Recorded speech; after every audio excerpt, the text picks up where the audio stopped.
Hello viewers, welcome back to my channel Bengal recipe with Suchandra. আজকে নিয়ে চলে এসেছি একটা ভেজ কেকের রেসিপি তোমাদের জন্য। বাড়িতে থাকা সামান্য কিছু উপকরণ দিয়েই এই রেসিপি তোমরা তৈরি করতে পারবে। এটা আমি জন্মাষ্টমীর জন্য তোমরা অবশ্যই কিন্তু কৃষ্ণ ঠাকুরকে ভোগ হিসেবে অথবা বাড়ির ঠাকুরকে যে কোনো সময় তোমরা ভোগ হিসেবে এই কেকটা দিতেই পারো। তো চলো বন্ধুরা, রেসিপিটা তোমাদের সাথে তাড়াতাড়ি শেয়ার করব। এটা হচ্ছে ছানার কেক, তার জন্য নিচ্ছি 3 থেকে 4টে এলাচ, গুঁড়ো করে নিলে বেশ ভালো হয়। এখানে নিচ্ছি 1 বাটি ছানা। বাড়িতে গরুর দুধ ছিল, সেই দুধটাকে লেবু অথবা ভিনেগার দিয়ে সুন্দর করে নরম তুলতুলে একটা ছানা বানিয়ে নিয়েছি। ছানার জল খুব বেশি করে ছাকতে হবে না, একটু জলজলে থাকলেই ভালো হয়। এলাচগুলো দিয়ে দিলাম। এখন দেব সুজি। এখানে পরিমাণ মতো সুজি দিতে হবে। আমি এখানে হাফ কাপ মতো সুজি ইউজ করেছি। প্রথমে অল্প সুজি দিয়েছি, মেখে নিলাম হাত দিয়ে। তারপর যদি প্রয়োজন পড়ে সুজির, তবে অবশ্যই আর একটু সুজি অ্যাড করে দিলাম। তো এখানে আমি হাফ কাপ মতো সুজি অ্যাড করেছি এই ছানার সাথে।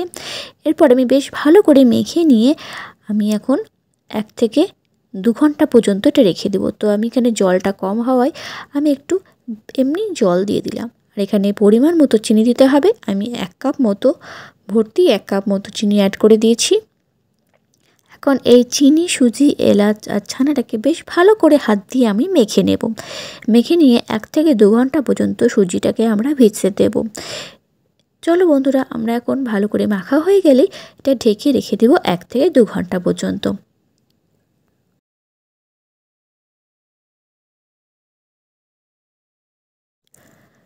2 ঘন্টা পরে আমি ফিরে এসেছি। ছানাটা বেশ ফুলে গেছে, সুজিটা বেশ শক্ত হয়ে গেছে। আর একটু বেশি জল দেওয়ার জন্য আমি এখানে দিয়ে দিচ্ছি 1 চামচ মতো ময়দা অ্যাড করে দিলাম, যাতে সুজিটা আর ছানাটার কনসিস্টেন্সিটা যেন সুন্দরভাবে মাখো মাখো হয়ে যায়। তো এখানে আমি 1 চামচ মতো ময়দা অ্যাড করেছি এবং বেশ ভালো করে মাখিয়ে নিয়েছি এগুলোর সাথে।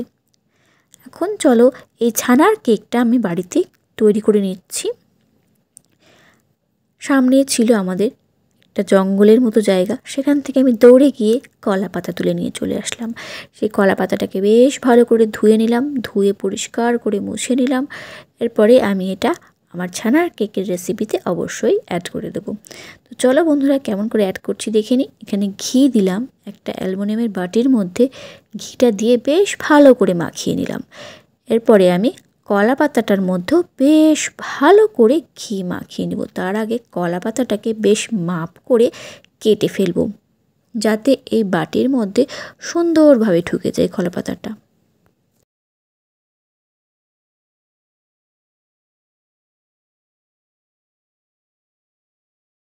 তো দেখতেই পাচ্ছ বেশ সুন্দরভাবে কলা পাতা ঢুকে গেল এবং পুচ করে আমার হাত দিয়ে একটু ছিঁড়েও গেল। সেই ছিঁড়ে যাওয়া অংশটাকে গ্যাটিস মারার জন্য আমি সুন্দর করে আরেকটা কলা পাতা নিয়ে সুন্দর করে সেই জায়গাটাকে অ্যাড করে দিলাম। এরপরে এই কলা পাতাটার মধ্যে ঘি মাখিয়ে নিয়েছিলাম, বেশ ভালো করে ঘি মাখিয়ে নিয়েছি।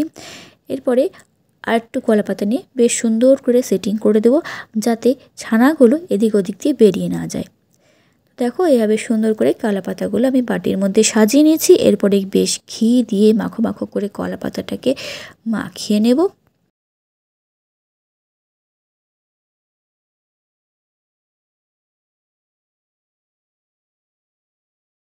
ঘিটা মাখানো হয়ে গেলে পরে আমি এই যে ব্যাটারটা তৈরি করেছিলাম ছানার, সেই ব্যাটারটা আমি দিয়ে দিলাম এই কলা পাতার ওপরে এবং আরেকটা কলা পাতা নেব এবং সুন্দর করে কাটিং করে নিব, যাতে এই ছানাটাকে বেশ ভালো করে ঢাকা যায়।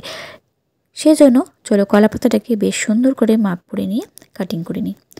দেখো দেখতে কত সুন্দর লাগছে না, খেতেও কিন্তু দারুণ হয়েছিল। তোমরা কিন্তু অবশ্যই জন্মাষ্টমীতে এই ছানার কেকের রেসিপিটা অবশ্যই ট্রাই করবে। তো দেখো কলা পাতাটাকে আমি বেশ ভালো করে কেটে নিচ্ছি। কেটে নেওয়ার পরে কিছুটা অংশ মনে হচ্ছে বাড়তি থেকে গেল, সেটাকেও কেটে নিয়ে বেশ সেটিং করে নিলাম। এখন এর উপরে বেশ ভালো করে ঘি মাখিয়ে নেব।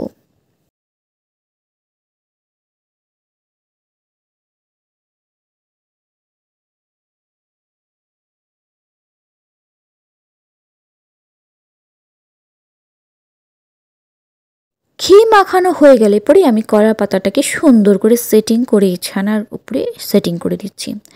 তো সেই ছানার কেকের ওপরে ভালো করে কলা পাতাটা রেখে নিয়ে আমি এখন কিন্তু গ্যাসের মধ্যে প্রেশার কুকারটাকে বসিয়ে দিয়েছি হিট হতে। তো সেই সঙ্গে প্রেসার কুকারটা একটু হিট হয়ে গেছিলো। প্রিহিট করে নেওয়ার পরে আমি এর উপরে দিয়ে দিচ্ছি নুন। যে নুনটা দিয়ে আমি ভেজ কেক মাঝে মাঝে বানিয়ে থাকি, সেই নুনটা আবার তুলে রেখে দিই, সেটা যেন বারবার ইউজ করা যায়। তো সেই নুনটা আমি ছড়িয়ে দিলাম, একটা ডিশ দিয়ে দিলাম তলায়, আর বাটিটা বসিয়ে দিলাম। তার মধ্যে গার্ডারটা আর প্রেসার কুকারের ঢাকনাটা আমি একদম সরিয়ে ফেলেছিলাম। তো এটা আমি 45 মিনিট সময় নিয়েছিলাম মিডিয়াম আঁচে এটা কেক তৈরি হতে। 45 মিনিট পর আমি আবার ফিরে এসেছি। কেকটা কিন্তু একদম রেডি হয়ে গেছে। তোমরা কিন্তু একটা কেকটার জন্য দেখার জন্য একটা অবশ্যই কিন্তু ছুরি বা একটা কাঠি দিয়ে প্রেসার কুকারের মাথা দিয়ে ঢুকিয়ে দেখতেই পারো যে কেকটা সুন্দরভাবে সেদ্ধ হয়েছে কিনা। কারণ সেটা যদি সেদ্ধ না হয় তবে অবশ্যই সেই কাঠির মধ্যে আটকে যাবে। তো দেখো এটা কিন্তু সুন্দরভাবে সেদ্ধ হয়ে গেছিলো, যার জন্য এই কেকটা কিন্তু একদম রেডি হয়ে গেছে। এবং কলাপাতা থেকে দেখো একটু লেগে যাচ্ছে না, সুন্দরভাবে উঠে আসলো কলাপাতাটা।